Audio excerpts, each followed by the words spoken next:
अस्सलाम वालेकुम प्यारे बच्चों।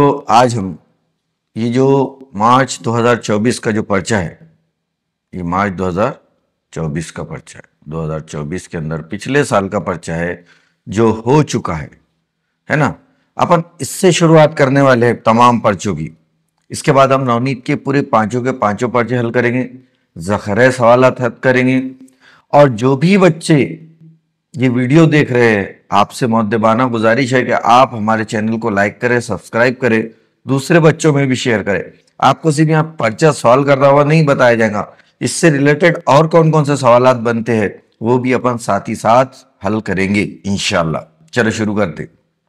देखो, मुकम्मल हल और नंबरात की तकसीम के साथ सबसे पहले हिदायत है। हम क्या करते हैं, हिदायत तमाम सवालात हल करना लाजमी है। मेन सवालात की बात करें, कैलकुलेटर का इस्तेमाल नहीं कर सकते आप, ना ही स्मार्ट वॉच आपको क्लास के अंदर अलाउ है। सवालात के बाएं जानिब देखो, ये यहाँ पे ये पर सवाल कितने नंबर का है ये दिया हुआ है।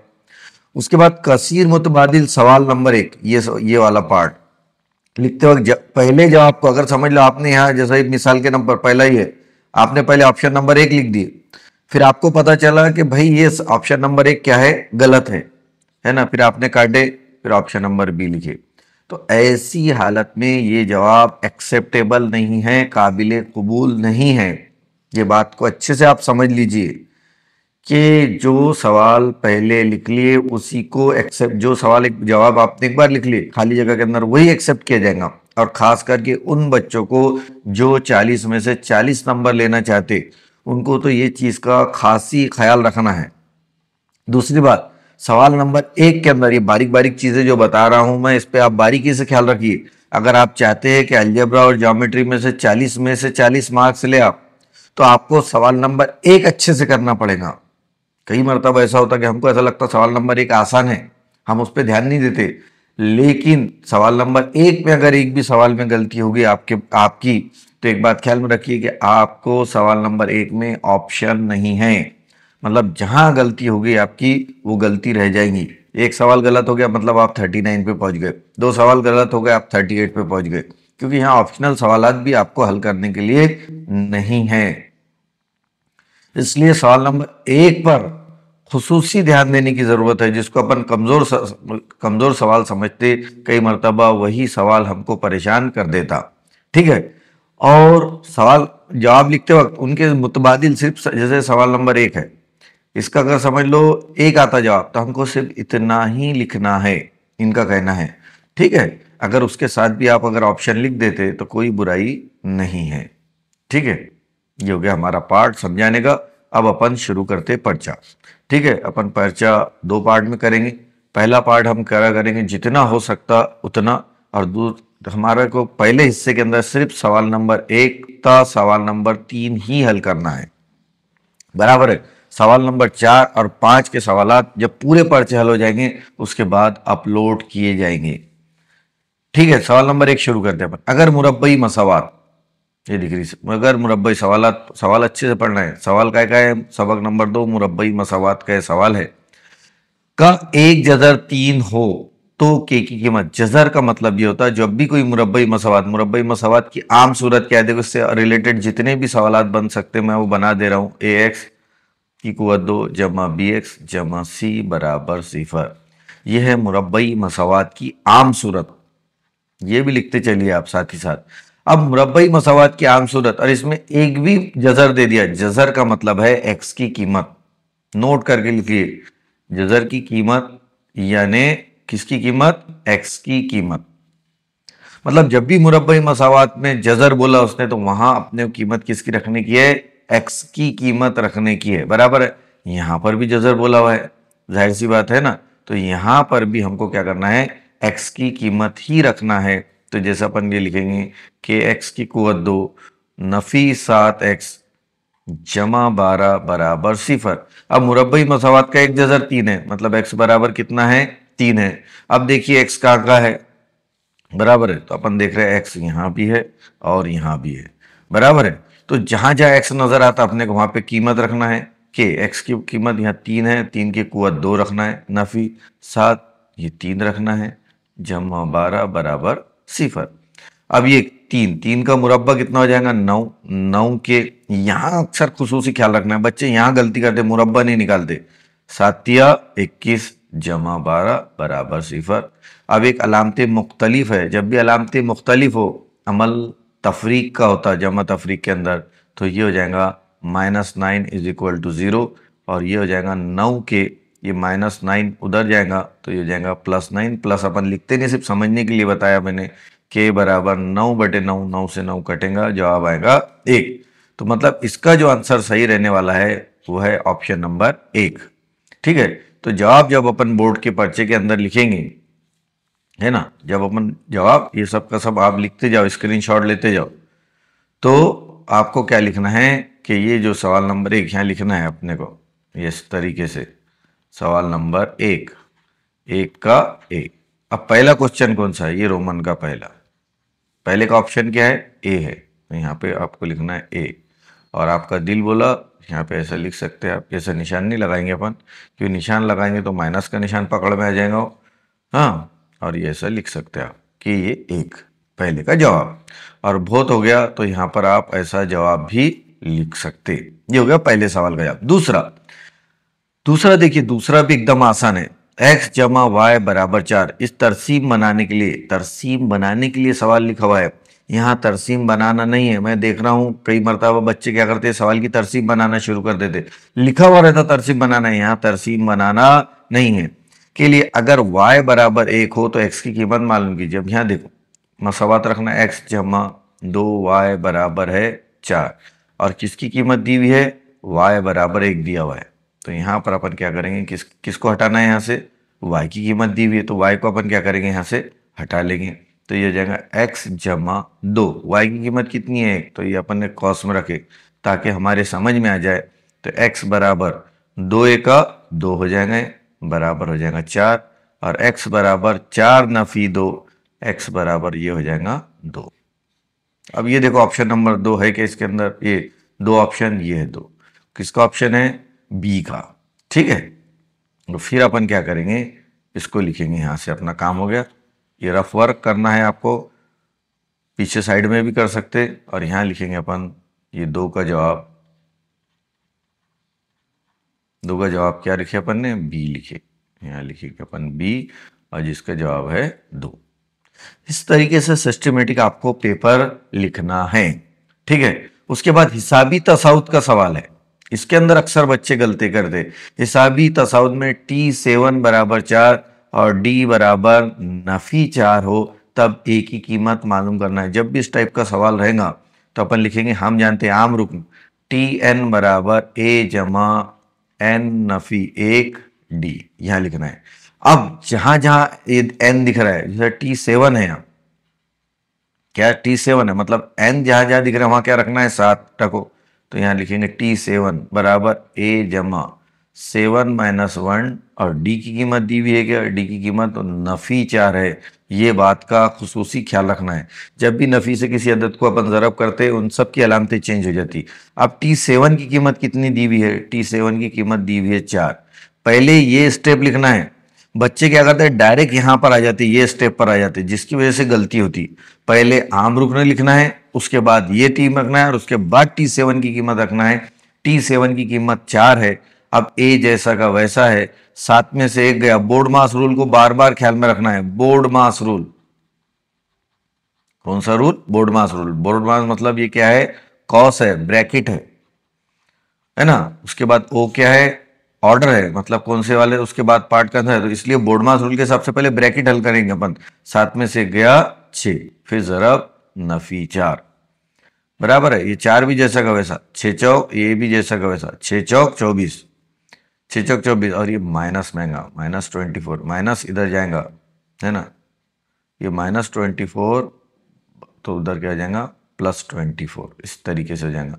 24 और 4 28, ए बराबर 28, मतलब ए की कीमत, ए बराबर कितना आया है 28 आया है। देखो 28 है क्या, ये ऑप्शन नंबर डी उसका सही आंसर है।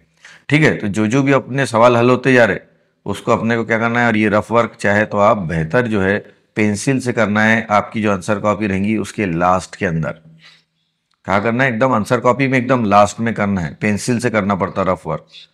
ये तो पेन से करेंगे तो पूरे पेज खत्म हो जाएंगे। तो इसका जो है ऑप्शन नंबर 3 का जवाब जो है वो है डी, और आंसर है उसका 28। इस तरीके से सवालात के जवाबात हल करना है। ये हमारा पहला हल हो गया, इसको टिक करेंगे। दूसरा हल हो गया, तीसरा भी हल हो गया। अब चौथा, GSTIN नंबर। ये बड़ा इंपॉर्टेंट सवाल है, कई मर्तबा ये सवाल पूछा गया है। GSTIN नंबर, तो इसमें टोटल डिजिट जो होते 15 होते।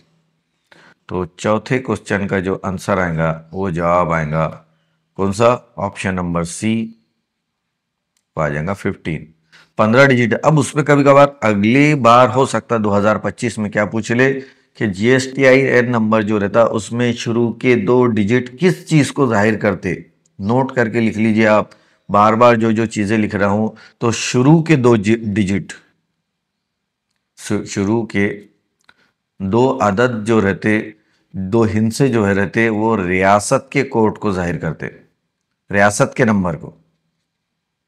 जैसे अपने महाराष्ट्र में जितने भी लोग हैं उनका GSTIN नंबर जो शुरू होगा वो 27 से होगा, क्योंकि हमारी महाराष्ट्र रियासत का कोड जो है वो 27 है। ठीक है, ये भी पार्ट आपके समझ में आ गया होगा। मैं आपको सिर्फ सवाल नहीं हल करवा रहा हूँ, उससे रिलेटेड और जो बैकग्राउंड में जितने भी सवालात बन सकते हैं वो सब आपको समझा रहा हूँ। ठीक है, तो शुरू के जो 2 डिजिट रहेंगे वो क्या रहेंगे, हमारे रियासत का कोड रहेगा। और उसके बाद के जो 10 नंबर रहेंगे, उसके बाद के जो नंबर रहेंगे वो हमारा पैन नंबर रहता। शुरू के 2 डिजिट रियासत के, और उसके बाद का 10 डिजिट का नंबर रहेगा वो रहेगा पैन नंबर। पैन का लॉन्ग फॉर्म है परमानेंट अकाउंट नंबर, और उसके बाद 3 डिजिट रहते यूनिक, अलग अलग। ठीक है, जो अपने बिजनेस वगैरह से भी रिलेटेड रहते। इस टाइप से अपन ये सवालात हल कर रहे हैं ताकि हमारे कॉन्सेप्ट भी क्लियर हो जाए। जो भी आपको नया पार्ट लगता आप उसको साथ ही साथ लिखते चलिए, ताकि अगला पेपर जब अपन हल करेंगे तो इंशाल्लाह बहुत सारे सवालात के जवाबात आप खुद ही दे देंगे। और इसी तरीके से बोर्ड मास रूल आपकी बहुत ज़्यादा बार बार प्रैक्टिस करिए, क्योंकि सबसे ज़्यादा गलती इसी के अंदर होती है। ये बोर्ड मास रूल, अहम नुकात जो जो भी बोल रहा हूँ मैं, आप लिख ले तो बेहतर है। अब ये होगा, अब उसके बाद शुरू करेंगे अपन सवाल नंबर 1। फिर लिखना है 1, और 1 का जो पार्ट अब हल करने वाले हैं अपन, कौन सा हल करने वाले हैं, बी पार्ट हल करने वाले हैं कभी। ठीक है, अब हमजाद मसावातों को इस टाइप से हल करना है।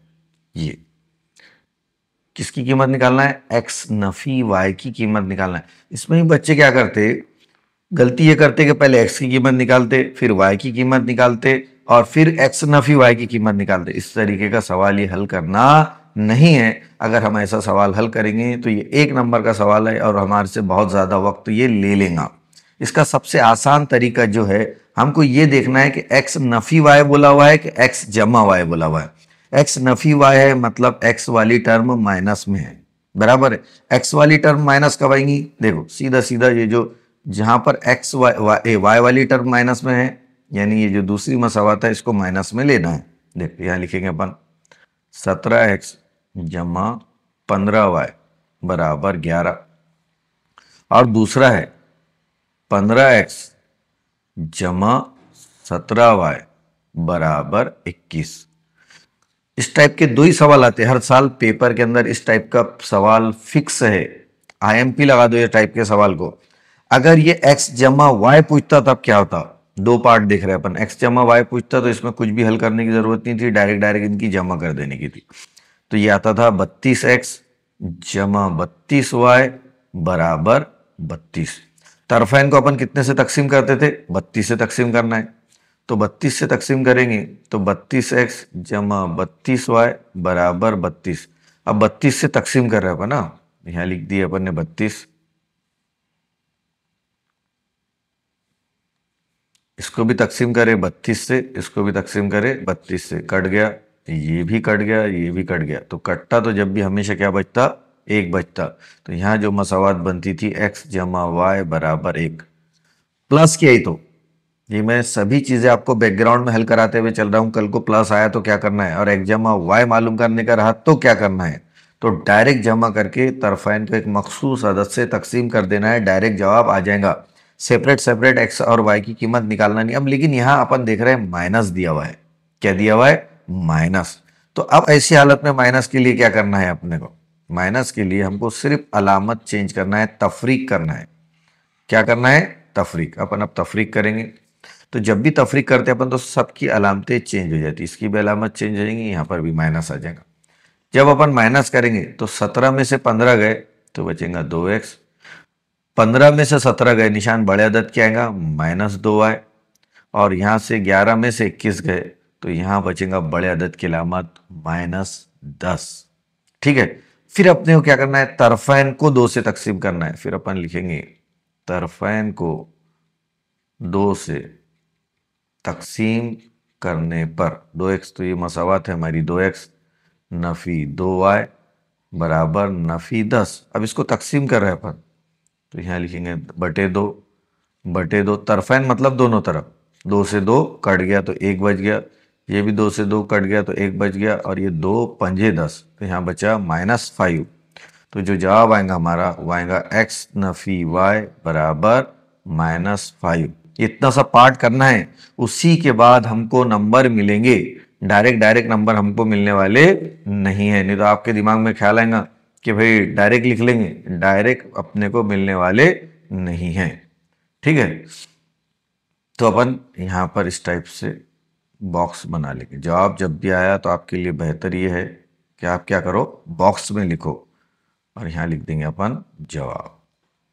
तो वैल्यूअर क्या करेगा, आपको लाल पेन का इस्तेमाल करना नहीं है, ये सिर्फ समझाने के लिए है कि सवालात किस तरीके से हल किए जाते। ठीक है, ये हो गया।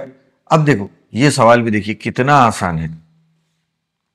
हिसाबी ये तवातुर जो है इसका पहला रुकन मालूम करना है। बराबर है, रुकन बोला, अरकान की जमा नहीं बोला हुआ है। सवाल अच्छे से पढ़ना है अपने। तो तवातुर का पहला रुकन मालूम करना है तो अपन लिखेंगे दूसरा और यहाँ लिखेंगे जवाब। दूसरा क्या है हमको बोला, पहला रुकन अपन लिखेंगे, हिसाबी तसावुत दिया हुआ है Tn बराबर, n को आधा ऊपर आधा नीचे लिखना है लाइन में, है ना, बराबर Tn -1 पहला रुकन। तो लिखेंगे, फिर अपन लिखेंगे पहले रुकन के लिए क्या आता? T1 आता। तो फिर लिखेंगे अपन T1 बराबर 3 × 1 -2, 3 ज़रब 1।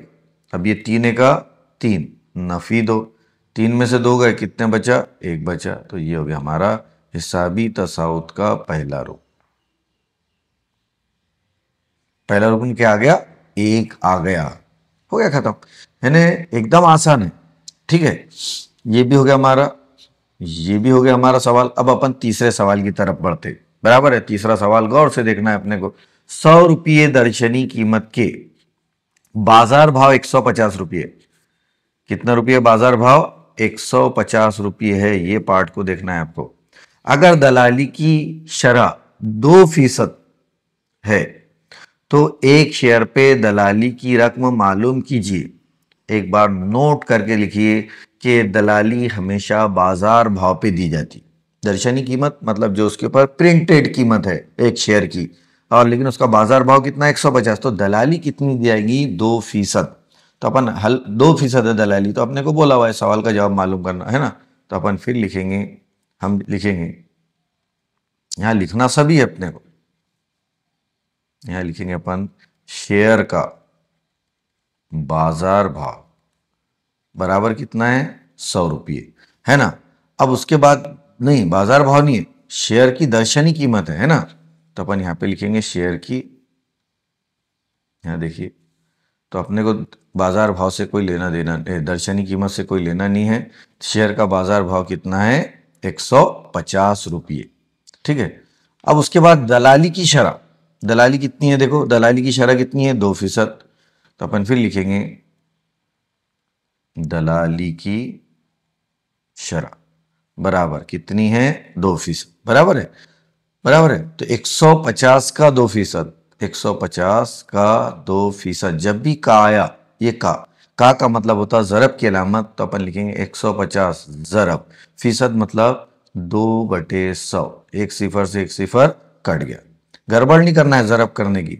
ऊपर में फिर लिखेंगे अपन 15 दूनी 30, 30/10, सिफर से सिफर कट गया, मतलब कितने रुपये दलाली देनी होंगी उसको? 3 रुपये एक शेयर पर। तो यहाँ लिखेंगे, यहाँ पर जवाब भी लिखना है आपको। क्या लिखना है? जवाब। यहाँ लिखेंगे अपन जवाब। तो जवाब में यहाँ लिखना है 1 शेयर पर कितने रुपये, 3 रुपये दलाली देनी होगी। इस टाइप से अपने को सवालात के जवाबात लिखना है। इस टाइप से हमारे कितने सवाल हो गए, 2 सवाल, 3 सवाल हो गए। ठीक है, अब ये सवाल देखिए, इसको किस तरीके से करना है, चौथे सवाल को, इसको देखिए 2, 3, 5 इन हिंसों को दोहराए बगैर रिपीट करे बगैर 2 हिंसी आदात तैयार कीजिए और उनका नमूना औसत लिखिए। ठीक है, 3 हो गए। अब अपन कौन से नंबर का सवाल हल कर रहे हैं, चौथे नंबर का सवाल अपन हल कर रहे हैं। चौथे नंबर का सवाल हल करेंगे अपन, यहाँ पे लिखेंगे क्वेश्चन नंबर 4 और क्वेश्चन नंबर 4 का हल। दिए गए आदात कौन से, दिए गए आदात कौन से है, 2, 3 और कौन से देखेंगे अपन, 2, 3 और 5। दिए गए आदात 2, 3 और 5। अब दोहराए का मतलब रिपीट वाले, मतलब कैसे अदद नहीं होना, 22, 33 जो रिपीट हो रहा है, 55 ऐसे अदद नहीं होना। अदद का दोहराना कहते हैं इसको, क्या कहेंगे, अदद का दोहराना। इनको दोहराए बगैर बनने वाले अदद बताना है अपने को, है ना। तो अब ये अपन ने देख लिया कि इस टाइप से हमको अदद इसमें नहीं आना चाहिए। तो इसका सबसे आसान तरीका देखो मैं बताता हूं। पहले लिख दिया अपन ने 2 के साथ जोड़ी बना उसकी, 2 के साथ किसकी जोड़ी बनाना है, 3 की और 5 की। इसमें गड़बड़ नहीं करना है, 2 के साथ जोड़ी बनाए तो क्या हो जाएगा, 23 और ये हो जाएगा 25। फिर 2 का काम हो गया, 2 को हटा दिए यहाँ से और फिर ऊपर क्या लिखे अपन ने, 3 को लिखे और 2 को यहाँ लगा दिए। इसके साथ जोड़ी क्या बन रही, 32 और 35 बराबर है। यहाँ पे फिर 2 का 3 का भी काम हो गया। ये रफ वर्क करना है। अगर ये आपने ऐसा करे तो आपसे 100% गलती होंगी नहीं। 5 के साथ जो जोड़ी बनेगी इसकी वो बनेगी 52 और 53। इसको बोलते हैं नमूना उसअत।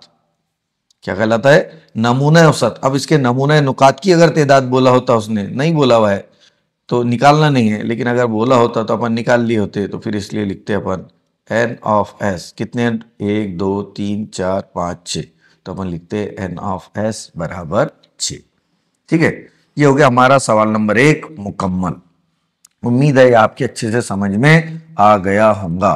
अब अपन सवाल नंबर 2 की तरफ बढ़ते। सवाल नंबर 2 क्या है, देखो ये थोड़ा सा कट गया इसके अंदर पार्ट, थोड़ा सा कंसिडर कर लेना। सवाल नंबर 2 अपन देख रहे। सवाल नंबर 2 क्या है, दी गई सरगर्मियों को मुकम्मल करके उन्हें दोबारा लिखिए कोई दो करना है। यहाँ ऑप्शन है हमारे पास 3 है, 3 में से कोई 2 हल करना है। ठीक है, तो अपन देख रहे कि सब तो जो अपने को आसान लगता है वो हल करना है, बराबर है। अपन ये देख रहे कि पहला और दूसरा ज्यादा आसान है बनिस्बत तीसरे के। अगर आपको तीसरा आसान लगता है तो तीसरा हल करो, और तीनों ऐसा लग रहा है आपको कि अपने कम टाइम के अंदर हल हो जाएंगे तो तीनों हल कर लो। ठीक है, तो अब ये देखो 0,2 ये 2x जमा 3y बराबर के मसावात का हल है। के की कीमत मालूम करने के लिए मुंदरजा झैल सरगर्मी मुकम्मल कीजिए। सरगर्मी मुकम्मल करना है। अब यहाँ पहला जो कीमत रहती ये किसकी रहती, x की, और जो दूसरी कीमत रहती वो रहती y की, बराबर है। ये बस ख्याल में रखना है। अब x बराबर कितना है, यहाँ है 0, y बराबर कितना है 2, यहाँ रख दी। जहां जहां x दिख रहे, मसावात क्या थी हमारी, देखो 2x जमा 3y बराबर है k। तो x के बदले क्या रखना है 0 और k के बदले दिया हुआ है 2 ज़रब 0, मतलब किसी भी अदद को 0 से जवाब ज़रब करे तो जवाब 0 ही आता, ये भी बात ख्याल में रखना है। ठीक है, तो ये 3 दूनी 6 बराबर के। अब ये k है, जब ये उधर जाएगा तो क्या हो जाएगा, नफी के हो जाएगा, तो इसलिए इसका जवाब क्या आएगा, नफी के आएगा। ठीक है, उसके बाद आगे देखना है अपने को मुरब्बई मसावात। एक दूसरा सवाल नंबर, ये 1 हो गया हमारी सरगर्मी। दूसरा 2 और 5 मुरब्बई मसावात के जज़र हैं, तब मुरब्बई मसावात बनाने के लिए दर्ज झैल सरगर्मी को मुकम्मल कीजिए। ये बात बहुत अच्छे से ख्याल में रखना है कि x की कुव्वत 2 जब भी अल्फा और बीटा मुरब्बई मसावात के जज़र हो तब ये मसावात बनाई जाती, बराबर है। और यहाँ पे माइनस अल्फा जमा बीटा x जमा अल्फा डॉट बीटा बराबर 0। इसके अंदर जो सबसे इंपॉर्टेंट पार्ट जो आपको याद रखना है, ये देखो लाल कलर से बता रहा हूं मैं कि इसके आगे जो अलामत है वो है माइनस की। काय की अलामत है? माइनस की। ये बारीक बारीक हिंट्स आप अगर अच्छे से लिखेंगे तो इंशाल्लाह आपको पेपर हल करने में कोई भी तकलीफ होगी नहीं। आगे बढ़ते अपन, यहाँ देख रहे हैं अपन मुरब्बई मसावात के जजर है। अल्फा बराबर 2 दिया हुआ है, बीटा बराबर 5 दिया हुआ है। तो हल करना है। अल्फा बराबर 2 लिख लिए, बीटा की कीमत क्या है? 5 है, तो यहाँ लिखेंगे अपन 5 और यहाँ लिखेंगे 2 ज़रब 5। 5 और 2 कितने होते? 7 और 5 दूनी होते 10, बराबर है। तो इसके अंदर देखो 4 बॉक्स देना था, ये 1 2 3 4 4 बॉक्स है और हर बॉक्स के ऊपर कितना नंबर है? आधा नंबर है। आपके चारों के चारों बॉक्स सही है तो आपको 2 नंबर मिलेंगे। अगर एक भी बॉक्स आपका गलत हो जाता तो आधा नंबर वहां कम हो जाएगा। ठीक है, उम्मीद है ये आपके समझ में आ गया होगा। बोर्ड मास रूल है, इसकी दोनों की ज़रब करे तो 10 आ गया, ये दोनों की जमा करे तो ये 7 आ गया। आगे बढ़ते अपन, ये भी बहुत अच्छा पार्ट है। 2 सिक्के बैक वक्त उछाले गए। 2 सिक्के, बराबर है। जब भी हमको मालूम है दिए गए वकू ए और बी के सेट कोई सूरत में हल करने के लिए सरगर्मी मुकम्मल कीजिए। वकू ए कम अस कम एक चित हासिल हो, वकू कम अस कम एक भी चित हासिल ना हो। 2 सिक्के भेजे गए तो एकदम आसान तरीका है इसका।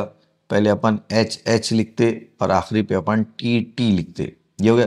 कम अस कम एक चित, देखो इसके अंदर भी गड़बड़ नहीं करना है, यहाँ पर आपने लिख लेना है। चित मतलब क्या होता? हेड होता, और पट मतलब क्या होता? टेल होता।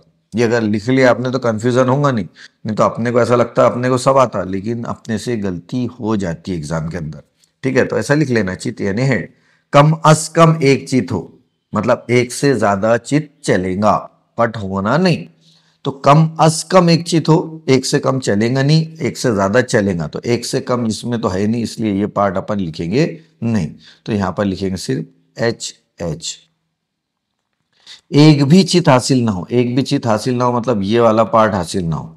तो ये पार्ट हासिल ना हो तो कौन सा बचेगा? टी टी, बराबर। एक भी, इसमें भी क्या बोला उसने? एक भी चित, इसमें भी चित है तो ये भी नहीं चलेगा, इसमें भी चित है ये भी नहीं चलेगा, तो ये चलेगा। तो यहाँ लिखेंगे अपन एक भी नहीं होना, तो मतलब पूरे के पूरे क्या होना?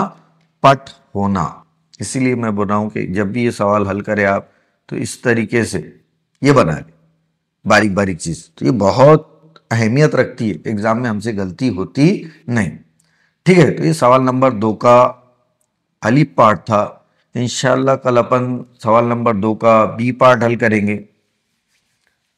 रोजाना जिस तरीके से भी पॉसिबल हो सकता धीरे धीरे इसके वीडियो अपलोड किए जाएंगे, या फिर आज रात को ही इसका अपन सवाल नंबर 2 का बी पार्ट और सवाल नंबर 3 हल करेंगे इंशाल्लाह। कोशिश ये है कि एक पर्चा जो है 3 पार्ट में डाला जाए, इससे आप भी बोर नहीं होंगे और आपको एक एक चीज लिखने में भी आसानी होगी। ठीक है, अल्लाह हाफिज।